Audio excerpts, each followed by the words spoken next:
Stage. And now, please give a warm welcome to the U.S. Women's Air Force Band.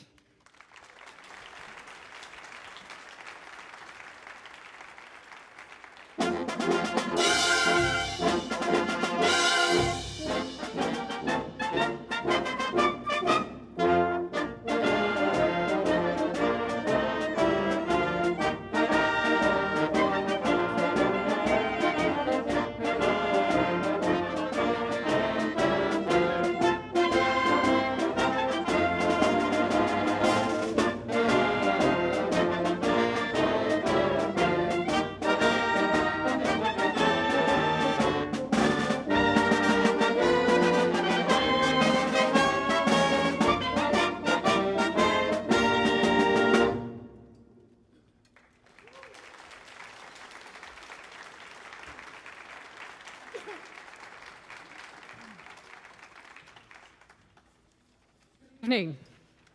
Welcome, everyone. Here on this stage is one of our country's greatest treasures, the WAF Band. These musicians proudly served in the only all-women military band in the United States Air Force in the 1950s, and they are here in our nation's capital for their 20th annual reunion. My name is Jean Ann Nichols. I am Associate Professor of Music at the University of Illinois, and for the last 10 years, it has been my privilege to research the history of this remarkable organization and to gather together the stories of their service from the individual members. We opened our concert under the baton of Jan Wurst. Jan joined the Air Force in 1952 when she was 19 years old and played clarinet with the WAF Band until 1958. She currently resides in Myrtle Beach. So let's get started with a little bit of history.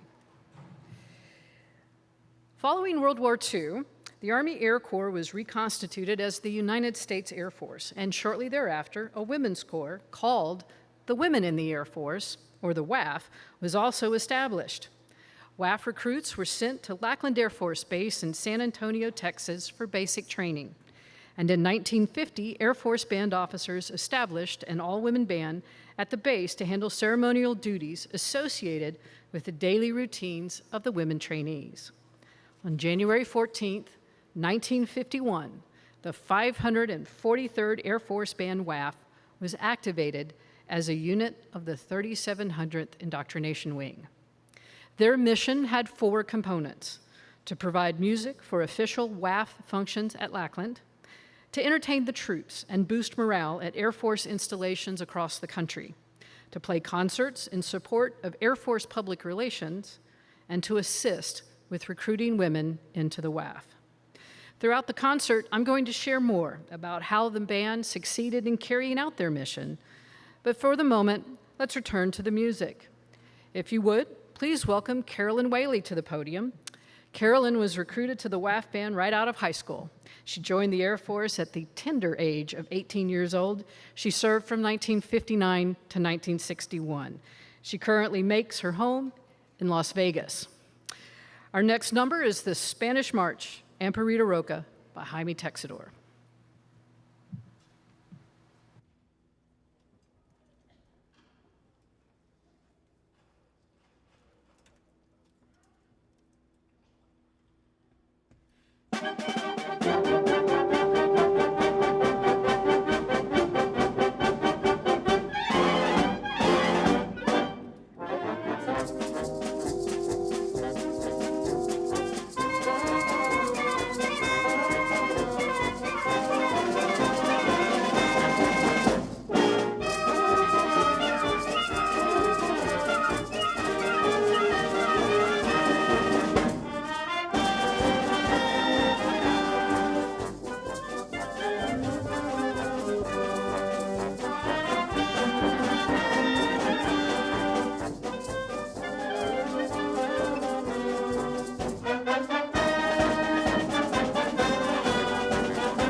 The WAF band may have been activated in 1951, but its roots date back to World War II.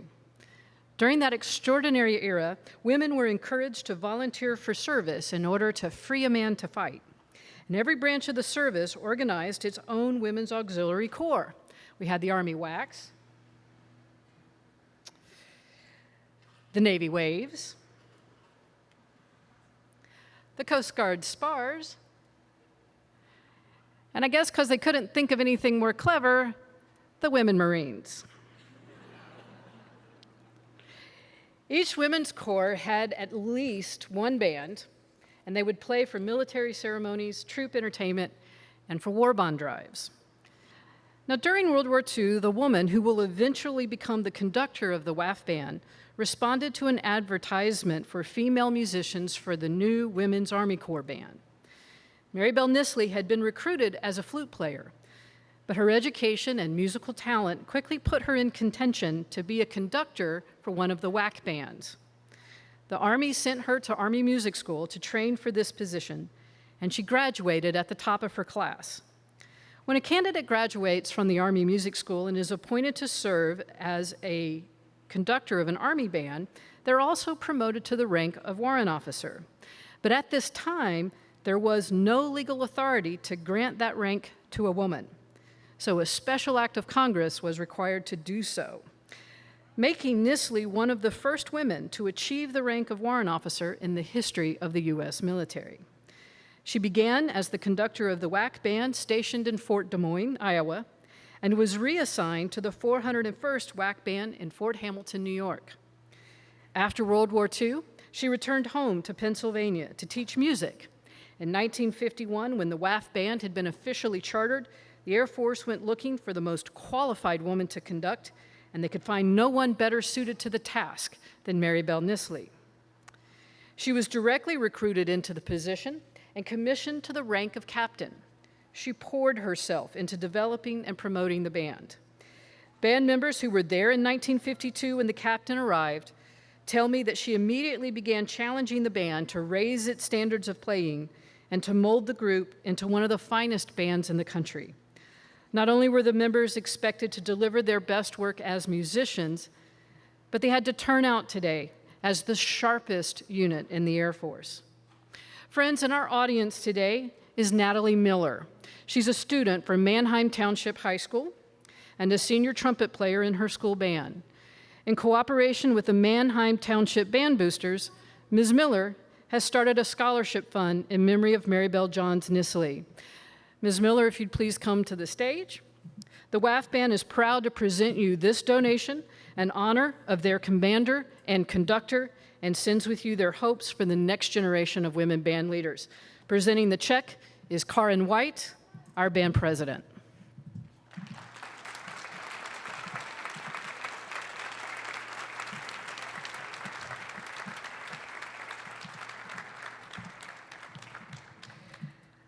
The WAF band's next number honors its roots and highlights the music of World War II in a performance of popular tunes from this era.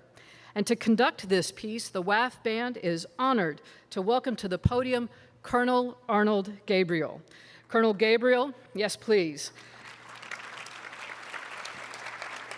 Colonel Gabriel was commander and conductor of the United States Air Force Band from 1964 to 1985. And like Mary Bell Nisley, his military story also begins in World War II. Colonel Gabriel was a machine gunner with the U.S. Army's 29th Infantry Division in Europe. He landed on Omaha Beach on D-Day, and for his service on and after that day in Europe, he received 2 Bronze Stars, the Combat Infantry Badge, and the French Croix de Guerre. Please join me in welcoming Colonel Gabriel to the podium as he leads the band in Homefront, the music of World War II.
Now, Colonel Gabriel's accomplishments as commander and conductor of the Air Force Band are legendary. But in particular, we'd like to draw your attention to one of those achievements in particular. It's under his command that the Air Force Band was the first among the premier military bands to welcome a woman to its ranks, to its instrumental ranks, when Karen Riali Erler was named to the band in 1972. And since that time, the Colonel has championed the careers of many military bands women. Thank you, sir.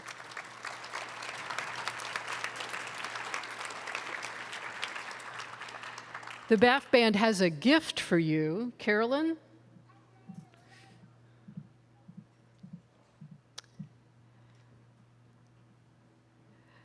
Colonel Gabriel not only is kind enough with his time to appear with us here in D.C. this year, but he also traveled to Boca Raton, Florida last year and joined us there, along with his son, Michael Gabriel.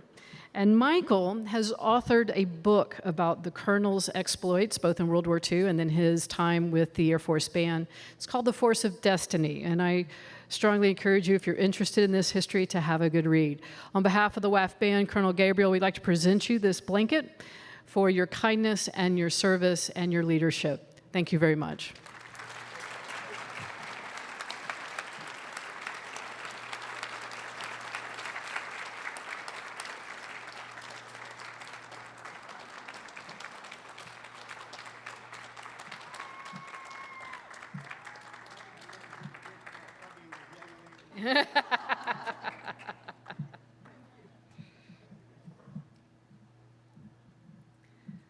All right. Now, as any member of the military can tell you, when you're in the service, you march. And when you are a member of the WAF Band, you march in heels and a skirt. As the band grew in popularity, they were invited to participate in scores of civic festivals, state fairs, and to represent the Air Force in miles and miles and miles of parades. They marched through Tampa, Florida for the Gasparilla Days Festival, through Seattle for the Seattle Sea Fair, through Minneapolis for the Aquatennial, through Portland, Oregon for the Rose Festival, and through New Orleans for Mardi Gras. And that's just for starters. A significant point of pride are the 3 times the band marched down Constitution Avenue to honor the inaugurations of President Dwight Eisenhower and President John F. Kennedy. The Kennedy inaugural parade happened to be the last time that the active duty WAF band performed in Washington, D.C. And this, the band's 20th reunion, is likely going to be the last time that the band will get together in their reunions and play public concerts. And it seems fitting then that this performance is held here at the Kennedy Center.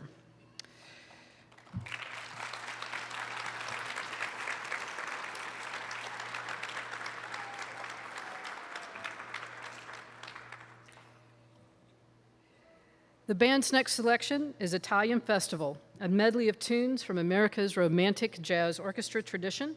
It includes The Summertime in Venice, Love Theme from La Strada, and Anima e Cuore. Carolyn Whaley, who you have already met as a conductor, will perform the solo for Love Theme from La Strada.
The WAF band performed in some of America's most famous venues: Rockefeller Center, Boston Symphony Hall, the Hollywood Bowl, and the famous floating Watergate stage on the Potomac here in D.C.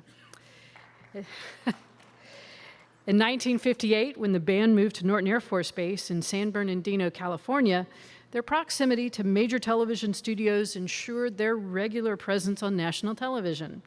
In addition to their New York appearances on the Today Show, Wide Wide World, and the Arthur Godfrey Show, they added Truth or Consequences, I've Got a Secret, and It Could Be You to their resume of accomplishments. Now, the captain expected the WAF band members to be consummate musicians, not just band members performing on an instrument. In addition to the main concert and marching unit, the members performed as a jazz combo, a big band, sang in a chorus, and played in a handbell choir, which is a distinctly unusual ensemble for a military band. The captain was an accomplished change ringer, and she acquired a set of English handbells for the WAF band. She taught selected members how to play them and arranged music for the group to perform in band concerts as well as on their own. But whether on the march, playing for school students, performing on the professional concert stage, or appearing on television, the band members tell me that the captain had a real knack for knowing just what each audience would thrill to hear. And we hope you will be just as thrilled to hear our next number, a medley of hits from the 70s music group ABBA and the musical Mamma Mia.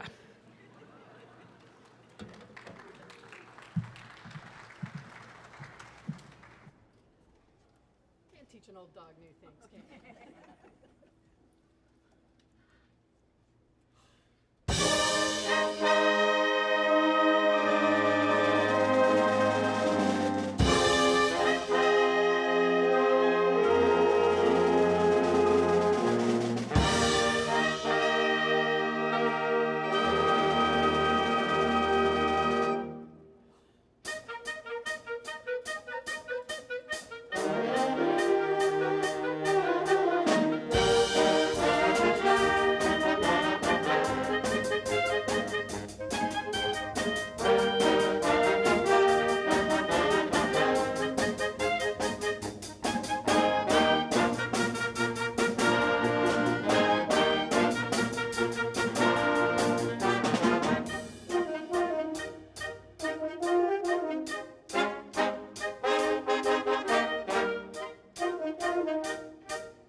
I stood in front of the band. I'm like, yeah, you can teach an old dog new tricks, can't you? Yeah.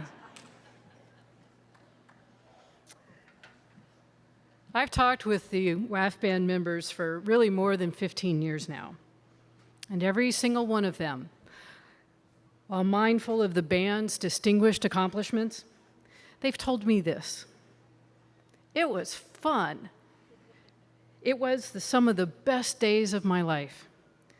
Their presence on this stage some 60 years later is a testimony to the bonds of love and friendship they share. There's nothing better than making music with your friends. It was true 60 years ago, and it is true today. But more than lasting friendships, the WAF band laid a strong foundation of accomplishment and established a legacy of excellence. They earned their stripes and paved the way for Air Force bands women who would follow them in the decades to come.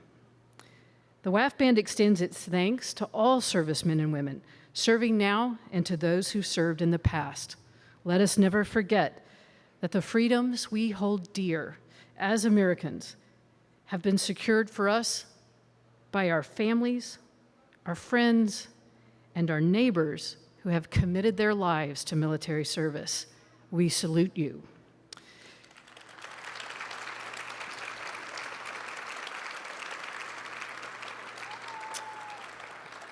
And to honor you, the band will now play a medley of service songs, and we invite our servicemen and women in our audience to please stand when your song is played, that we may honor you.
The WAF band was disbanded in 1961 as the Air Force moved to integrate women completely into the service, and budgetary concerns forced the band command to end their support for the WAF band.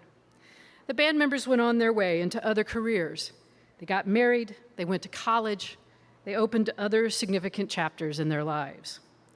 But as you know, you can't keep a good band down.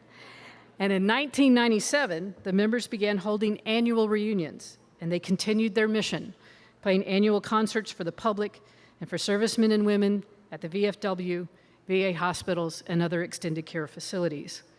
For 1 week out of the year, the members travel at their own expense with their instruments to rehearse and perform concerts.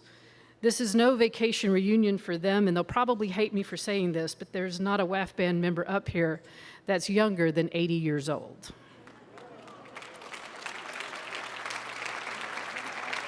Wait, you're 79 and a half, right? All right. Did you see this? Okay, we have some that are 78 and 79.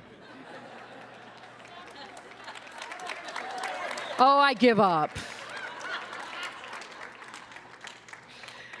But perhaps you've noticed that not every head up here is gray. We are very fortunate to have a number of players, both locally as well as from across the country, that come and play and help us round out the instrumentation. It is incredibly meaningful for the WAF band members.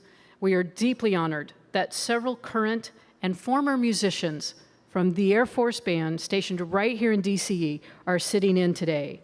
These women are the direct inheritors of the WAF band legacy. Would those of you, regular and former members of the Air Force Band, would you please stand?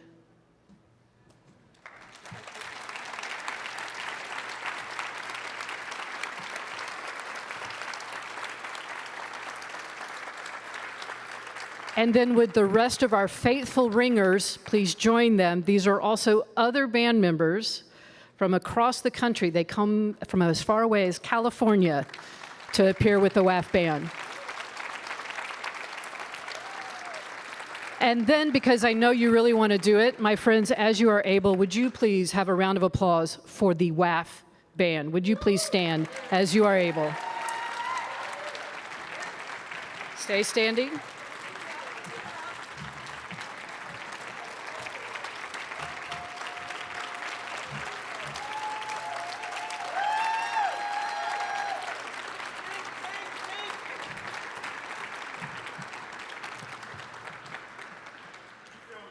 Thank you for being with us this evening, for giving the WAF band an opportunity to share their story with you. I hope you've enjoyed getting to know them. I certainly have. We're going to end our concert with our national march, the Stars and Stripes Forever. Would you please welcome Colonel Gabriel back to the podium to close us out for the evening?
Thank you very much for coming. Have a great evening.